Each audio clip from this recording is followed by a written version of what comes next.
Olá, boa tarde. Aqui estou então mais uma vez para falarmos sobre eleições. Desta vez tenho como convidado, como anunciaste, Sérgio Miguel Gonçalves, cabeça de lista pela coligação Agir. Recorde-se que Agir é a coligação do movimento Agir, do movimento Alternativa Socialista e do Partido Trabalhista Português. Em primeiro lugar, quero agradecer ao Sérgio Miguel Gonçalves por estar aqui na Rádio Telefonia do Alentejo a falar sobre as propostas que tenho para o Distrito. Muito obrigado nós pelo convite. Achamos que é bastante importante estarmos nos órgãos de comunicação locais a dar a conhecer o nosso programa e as nossas linhas de ação. Portanto, muito obrigado pelo amável convite. Obrigada eu. E começamos, se calhar, por lhe perguntar para a forma como se apresenta, ou seja, quem é que é o Sérgio Miguel Gonçalves e o que é que o leva a ser cabeça de lista por Évora?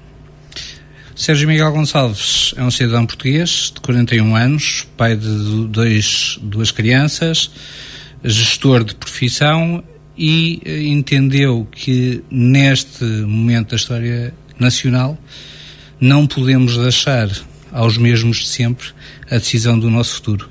Entendeu que tem uma palavra a dizer, entendeu que pode fazer diferente e, como tal, como cidadão, apresentou-se a eleições, concorrendo num distrito onde tem alguma relação familiar e onde tem laços familiares, disputando a democracia como deveria ser a democracia dos cidadãos. Muito bem. Qual é que é o ponto que elege em termos de prioridade para o distrito, neste caso para o distrito de Évora? Entendemos que para o distrito de Évora o principal ponto de ação passa necessariamente pela questão da saúde. Um dos nossos pontos programáticos, uma das nossas bases, tem a ver com a defesa intransigente do Estado Social e dentro do Estado Social da saúde. E estando a falar de um distrito que é o segundo maior distrito em termos geográficos do país, entendemos que a resposta do Serviço Nacional de Saúde no distrito é insuficiente, especialmente porque é um distrito interior, porque é um distrito que, de certa forma, tem população envelhecida e dispersa no território e, atualmente, o hospital não serve e, quando serve mal, porque qualquer tema de saúde mais complicado obriga a deslocar esses doentes para os grandes centros urbanos. Portanto, este, creio que será, para o distrito de Évora, um dos pontos mais importantes a abordar neste ato e pós-ato eleitoral. E que propostas é que coloca em cima da mesa para inverter este cenário? A construção do Hospital Central é uma delas? Poderá passar pela questão do Hospital Central, embora a questão dos grandes hospitais civis, como há 40 anos foi abordada em Portugal, atualmente poderá não fazer sentido. Unidades mais pequenas de proximidade, com multidisciplinariedade a nível de quadro clínico, eventualmente, obviamente, com a rotação dos especialistas nos vários centros, mas, obviamente, uma medicina preventiva e de proximidade. Este desinvestimento que tem sido feito nos últimos anos na saúde tem conduzido à degradação dos serviços do Sistema Nacional de Saúde, em particular e agravando-se nos concelhos mais distantes dos grandes centros urbanos. Esta situação leva a que haja um êxodo da população para os grandes centros, como por exemplo Lisboa e Porto? É uma das razões pelas quais achamos que os jovens se deslocam para os grandes centros. A primeira, obviamente, poderá passar por procura de melhores condições de vida, por um desemprego maior nas zonas interiores, por estarem afastados dos serviços educativos. Hoje em dia os jovens, apesar de em Évora não acontecer isso porque têm um polo universitário, mas em alguns cursos são obrigados mesmo a deslocar-se para os centros urbanos e acabam por fixar-se em Lisboa ou Porto, maioritariamente. Mas obviamente, se dermos à população condições de vida, se dermos à população condições ao acesso à saúde, é uma das formas de fixar gente no interior e em concelhos e em distritos que estão mais afastados desses serviços. O facto de nós estarmos numa região interior é um handicap para o desenvolvimento? Não creio que seja um handicap para o desenvolvimento. Por definição, e sendo um otimista, Acho que os portugueses e Portugal é também são empreendedores, creio que não sejam handicap. O que foi handicap foi as políticas que foram seguidas nos últimos 40 anos, que afastaram, obviamente, da população as condições para criarem o seu próprio futuro, as condições para serem autossustentáveis nas terras onde nasceram, nas terras que os viram crescer e que, por falta de condições, as obrigam a afastar-se dos seus pais, dos seus avós, das suas raízes históricas. E o que é que o Agir entende que deve ser feito? Nós temos um programa mínimo para impacto máximo. Aliás, é uma das nossas chaves do nosso programa e da nossa matriz ideológica. Achamos que existem 4 pilares onde temos que ter uma ação mais acutilante, nomeadamente o combate à corrupção, a devolução da democracia àqueles para quem a política é feita, nomeadamente aos cidadãos. Qualquer um de nós devia ter a possibilidade de concorrer a qualquer ato eleitoral.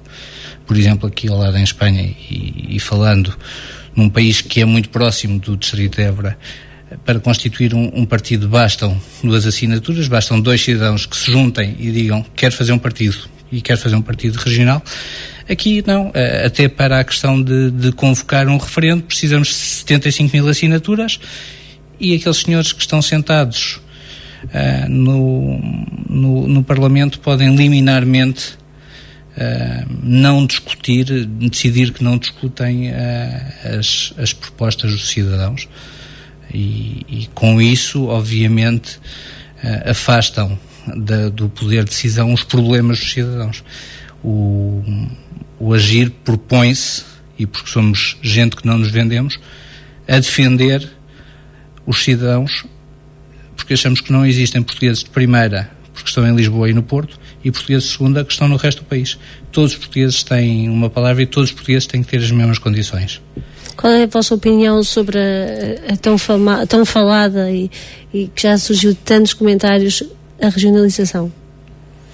A regionalização é um tema bastante interessante, partindo do pressuposto que até alguns de nós, dentro do Agir, e eu particularmente, fui autarca, defendo a descentralização do poder central para órgãos de decisão mais próximo dos cidadãos.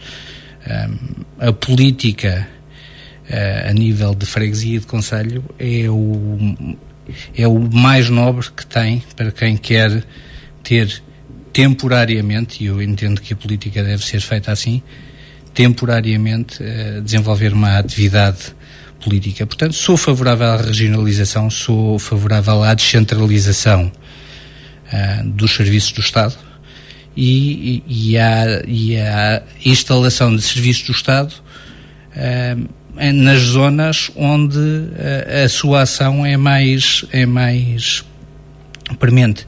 Estamos a falar de distritos eminentemente agrícolas. O Ministério da Agricultura e Pescas tem que ter um órgão mais próximo. As CCDRs e as comunidades intermunicipais têm que ter mais poderes, têm que atuar. O Estado tem que descentralizar as funções, tem que descentralizar também os orçamentos. Tem que conferir a estas entidades administrativas mais próximas da população as condições para elas exercerem a sua função. Portanto, a regionalização, sem dúvida. Uhum. Mas para isso é preciso fazer um novo referendo? Constitucionalmente, a regionalização já está previamente prescrita, portanto, a questão é mais de a regulação do que um problema constitucional. Aliás, creio que não houve nenhuma alteração constitucional das que foram feitas desde 74 até agora que tenha retirado da Constituição o tema regionalização ou que tenha maniatado o que estava definido desde a Constituinte, que é a descentralização e a regionalização em Portugal. Um outro tema que temos que falar e que está obrigatoriamente na ordem do dia, até porque as aulas começaram esta semana, tem a ver com a questão da educação. Que propostas e que estratégias é que o AGIR tem para alterar e modificar a educação? Não podemos ter uma educação para ricos e outra para pobres. Não podemos ter uma educação para quem vive nas grandes cidades e para quem vive no interior. A educação, de forma genérica, quem entender que deve recorrer ao ensino privado deve o fazer na sua liberdade enquanto cidadãos, mas não pode haver uma educação diferente em função da família em que se nasce. Não pode haver uma educação diferente para os que vivem na cidade e para os que vivem no interior, e não pode haver este experimentalismo que temos tido e que foi agravado por este Ministério da Educação, que todos os anos muda as regras, que ora inclui o inglês como disciplina obrigatória, ora retira o inglês de disciplina obrigatória, ora inclui o inglês como disciplina que faz um travão e pode fazer um aluno chumbar, mas em algumas escolas, e não precisamos de ir para o interior, escolas em distritos litorais e ao pé em concelhos de grandes cidades, onde ainda não existe o inglês para as crianças. Portanto, não podemos ter este experimentalismo, temos que pensar a educação a longo prazo, temos que pensar a educação para todos. Bem, portanto, estou a perceber que a ideia é precisamente assente de que não pode haver portugueses de primeira nem portugueses de segunda. Exatamente. É igualdade. E o acesso, quer à educação, quer à saúde, quer, no fundo, a todas a segurança, a justiça. A todas as áreas que estão inerentes ao que é viver em sociedade, não é? Já que falamos em sociedade, inevitavelmente tendo em conta o contexto que vivemos, leva-nos a pensar sobre que tipo de respostas sociais é que a sociedade está a dar e as instituições àqueles que neste momento atravessam momentos difíceis. Tendo a agir essa postura, que respostas sociais são necessárias no Distrito de Évora? O Estado, e nomeadamente o Governo Central, tem-se demitido da sua função de resposta social. Felizmente somos um país extremamente solidário, temos assistido nos últimos anos, quer nos problemas que se passam dentro de portas, quer em relação, por exemplo, atualmente aos refugiados. A sociedade civil tem sabido dar respostas aos problemas que o Estado e o Governo não têm sido feito. As IPSS, muitas vezes, com os seus parcos recursos, e Évora também é disso exemplo, têm às vezes conseguido resultados excepcionais. E por isso mesmo deve-se reforçar o apoio a essas entidades. No entanto, entendemos que a política deve ser feita não para uma questão existencialista, meramente provisionar as condições mínimas. Temos que dar condições para que qualquer cidadão, independentemente da sua origem, possa ser autossustentável e ter uma vida digna, e mais do que criar uma rede existencialista através das IPSS sobre os pobres e opções similares, conseguir que as pessoas se excluam da pobreza e evoluam e, obviamente, criem uma sociedade mais justa e mais próspera. Para isso, as IPSS também precisam de algum apoio, visto que, em termos financeiros, também se debatem com dificuldades. Tem que haver uma mudança, então, de política social? A política social tem que ser mudada, tem que mudar-se o paradigma, inclusive, com que se aborda a questão das IPSS, as questões que estão relacionadas com, por exemplo, IPSS que têm problemas a nível da sua tesouraria e têm tido problemas fiscais em consequência disso, termos exemplos de penhorarem-se bens alimentares que estão para distribuição, porque não se está a penalizar a IPSS nessas situações, está-se a penalizar os mais desfavorecidos da população. Os que vão usufruir desse tipo de apoio, não é? Desse serviço. Muito bem. Em termos das acessibilidades, estamos nós aqui perto de Lisboa, estamos perto da Extremadura espanhola. Pensa que o distrito está munido de boas acessibilidades ou ainda precisamos fazer alguma coisa? Eu creio que precisamos fazer alguma coisa. Se o distrito e em particularmente alguns concelhos do distrito têm acessibilidades com boas condições ou com condições acima da média, geralmente elas inclusive são de ligação à Espanha, não são de ligação aos grandes centros urbanos. Hoje em dia Lisboa-Évora faz em hora e meia, mas se formos para concelhos mais limítrofes do distrito, o tempo de viagem é muito superior, é muito cansativo, e inclusive estamos a falar, e novamente volto a bater, em distritos, e Évora é esse um caso, onde a população está a envelhecer, e o tempo de viagem, seja para acesso à saúde, acesso à justiça, o que seja, aumenta, e com isso arredamos a população do acesso a esses serviços. Em termos de propostas concretas da acessibilidade, o que é que o Agir pretende fazer? Não temos no nosso programa nada neste momento estudado a nível de acessibilidade. Achamos que devemos, obviamente, combater a política do botão, que foi feito pelo botão, porque o que aconteceu nos últimos anos, e em particularmente a partir da adesão à Comunidade Económica Europeia, na altura, construiu-se apenas para criar PPPs, construiu-se apenas para beneficiar grupos económicos e grupos de construção, sem, de facto, acautelar os interesses das populações.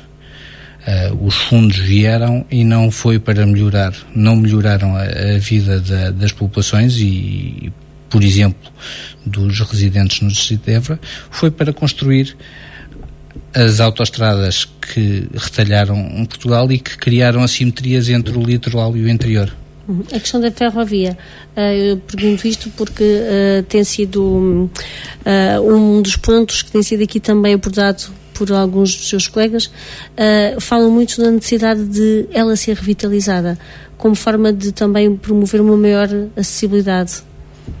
Ao contrário do que foi a opção governativa nos últimos 4 anos, até com o processo de privatização do sistema ferroviário português, achamos que é uma forma de servir as populações em termos de meios de locomoção e para fazer chegar os bens e serviços ao interior. Portanto, obviamente que a ferrovia tem que ser revitalizada, a ferrovia tem que ser acessível em termos financeiros, obviamente tem que ser sustentável, e tem que ser estudada exatamente para fazer chegar as condições aos cidadãos, e é para isso que ela deve ser feita. Eu tenho sempre uma tendência em dizer que devemos ter qualquer sistema de transporte em primeiro lugar como um instrumento de coesão territorial e não apenas como um instrumento de pêndulo de populações do interior para o litoral ou do norte para o sul. Falando nós em comboios, que é, assim de por cima, se funcionar por forma elétrica, não é? São um meio de transporte limpo. Falamos também na questão ambiental, ou seja, é importante preservar o ambiente que nós temos no Alentejo? É primordial. Para o Alentejo e nomeadamente para um distrito interior é primordial preservar o ambiente. Estamos a falar que, para além da agricultura, poderá ser também a questão do turismo ambiental, do turismo rural, uma das formas de crescimento económico para o distrito de Évora, e por isso devemos criar as condições para que haja uma preservação do património ambiental do distrito. Falou aí num ponto que a mim me parece importante, e estamos quase a parar para o compromisso publicitário, mas antes, e depois não quer dizer que não voltamos a ele, que tem a ver com a questão de olhar para o ambiente e olhar também para as formas que podem dele ser utilizadas, como falou na questão do turismo, para dinamizar a economia da região. O distrito de Évora, na sua visão e enquanto cabeça de lista pelo movimento Agir, do que é que precisa para conseguir ainda uma maior alavancagem económica? Antes de mais, precisa de um plano integrado. A abordagem ao turismo no distrito de Évora tem sido feita um bocadinho desgarrada. Alguns autarcas com alguma visão têm procurado dinamizar os seus concelhos e bem, estão a fazer a função para que foram eleitos. No entanto, a abordagem, este tipo de abordagens tem que ser de forma integrada. Não podemos ter um plano só para o centro histórico de Évora sem acautelar percursos históricos pela região. Não podemos acautelar o acesso à bacia do Alqueva sem acautelar também a oferta histórica e que Évora tem para proporcionar aos turistas. Muito bem. Seguimos então para com os compromissos publicitários e já regressamos. Estamos então de regresso para mais uma conversa, neste caso ainda para continuar, a conversa que estamos a ter com Sérgio Miguel Gonçalves, cabeça de lista pelo Agir. Estávamos então a falar na questão da economia. Já percebemos que a ideia é precisamente dinamizar o distrito de Évora e agora passamos a uma outra questão que no fundo acaba por estar inerente, que é o facto de a região ser uma região eminentemente agrícola também, continuar a ter o seu fator agrícola, o seu peso agrícola, e queria perceber como é que o Agir olha para a agricultura aqui no distrito. Estamos a falar de um distrito bastante rico em termos de produtos e em termos de produção agrícola. Aliás, eu iria até abranger um bocadinho e a falar não só da agricultura propriamente dita, mas também da agropecuária. Estamos a falar de um distrito onde temos vinho, onde temos raças autóctones de gado bovino, temos o porco alentejano, que é um produto que deve ser explorado. Devemos olhar para exemplos como o exemplo espanhol do consórcio Rabu, onde exploram efetivamente um produto que eles vendem como exclusivo e no fundo é muito semelhante ao que fazemos através da raça de porco alentejano. Acho que devemos investir no que fazemos bem e sobretudo sempre neste tipo de produtos, onde podemos ter produtos de excelência, onde podemos ter um produto que pode ser exportado e com isso melhorar também as questões da economia nacionais, portanto, substituir importações por exportações, produzir com produção própria. Nos mercados externos, estes produtos têm grande aceitação e não temos sabido, em grande escala, aproveitar essa oferta e os saberes tradicionais da produção dos produtos derivados das carnes e os produtos hortícolas que são de grande aceitação nos mercados externos. Alqueva é importante para o distrito? Alqueva é muito importante para o distrito. Sendo um distrito agrícola, é inadmissível que Alqueva não tenha sido projetado logo de início com a questão do regadio e tenha sido uma abordagem que foi feita a posteriori. Quando temos uma bacia hidrográfica tão grande, não é admissível que esta água não seja utilizada onde ela é necessária, que é na agricultura e no apoio à produção animal. Para uma riqueza, para uma região ser rica, não importa só a sua economia, a sua agricultura, mas cada vez mais também tudo o que esteja relacionado com a cultura. Porque isso também faz parte das nossas raízes, faz parte da nossa identidade. O Agir entende que a cultura deve ser uma das prioridades também em termos de políticas nacionais? Deve ser uma prioridade para a política nacional. Não a temos aprofundada, mas devemos encará-la como inerente e indissociável das nossas atividades. Um país que esquece a cultura é um país que esquece a sua história, é um país que esquece as suas tradições. Portugal, como um dos países mais antigos da Europa, não pode esquecer os seus saberes tradicionais, não pode saber as suas formas de cultura, não pode esquecer as suas formas de cultura tradicionais. Portanto, tem que investir na preservação desse património imaterial e é de louvar que neste momento tenhamos reconhecido o canto como património imaterial, mas há todo o resto dos saberes tradicionais e culturais que não têm tido a atenção devida do poder de decisão que está sentado em Lisboa. Em termos de eleições e de resultados eleitorais, vocês têm expectativas para o distrito de Évora? No fundo, qual é que seria o resultado que vos deixaria felizes? Obviamente o resultado que nos deixaria felizes era eleger um deputado no distrito de Évora. Achamos que, como cidadãos inconformados, quanto mais de nós formos eleitos, mais vozes discordantes e contra políticas que servem apenas a alguns poderão existir. O Parlamento precisa dos partidos pequenos, o Parlamento precisa de deputados como os candidatos do Agir, que têm as suas profissões fora da política, que quando acabarem esta aventura da política voltam à sua profissão no dia seguinte, mas se lá estiverem no Parlamento vão apontar o dedo e vão dizer àqueles senhores: vocês esqueceram-se do que prometeram em campanha. E, acima de tudo, essa seria a nossa vitória. Se chegarmos a ser eleitos, apontar, e quando formos eleitos, apontar as promessas que foram feitas em campanha e que não foram cumpridas de facto em exercício.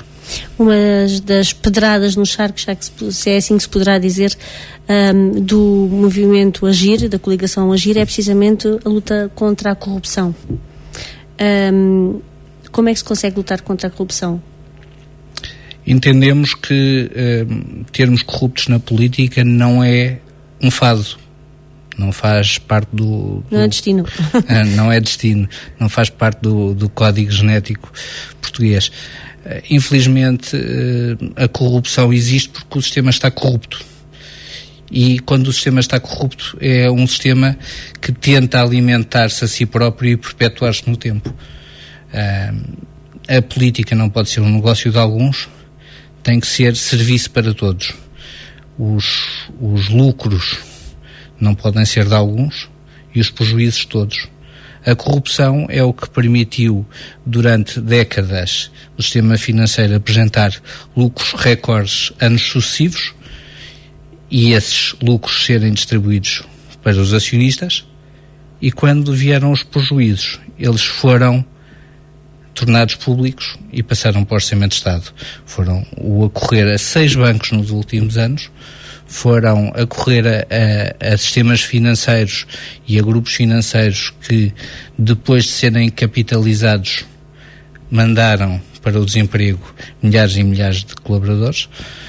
Não são negócios que beneficiaram uma minoria muito pequena e que obviamente está interessada em que não haja vozes discordantes no Parlamento. Por isso vocês decidiram fundar o partido e estão a submeter-se a sufrágio. A minha pergunta, e para finalizarmos esta nossa entrevista, é: qual é o apelo que faz aos eleitores para o próximo dia 4 de outubro? Eu faço 2 tipos de apelos. O primeiro, enquanto cidadão, é que não haja ninguém que no dia 4 de outubro se deixe ficar em casa e que vá votar, independentemente da escolha que o faça, que o vá votar, para bem do nosso futuro, para bem do futuro dos nossos filhos. E obviamente um apelo mais pessoal é que o façam no Agir, porque somos gente que não nos vendemos, somos gente que entendemos que podemos fazer diferente e que podemos acabar com alguns vícios instalados e que se perpetuaram nesta alternância nos últimos 40 anos. Muito bem, portanto estivemos à conversa com o Sérgio Miguel Gonçalves, cabeça de lista pela coligação Agir. Recorde-se, Agir, que é o resultado do movimento Agir, do movimento Alternativa Socialista e do Partido Trabalhista Português. Sérgio Miguel Gonçalves explicou aqui, no fundo, que a prioridade para o distrito de Évora é a saúde, mas também ajudar a dinamizar todo o distrito e, neste caso, com impacto na região e no país. Um país que quer lutar contra a corrupção e que quer ser precisamente uma alternativa, neste caso, aos partidos que têm estado em alternância durante estes 40 anos. Muito obrigada, Sérgio Miguel Gonçalves, por ter estado aqui connosco.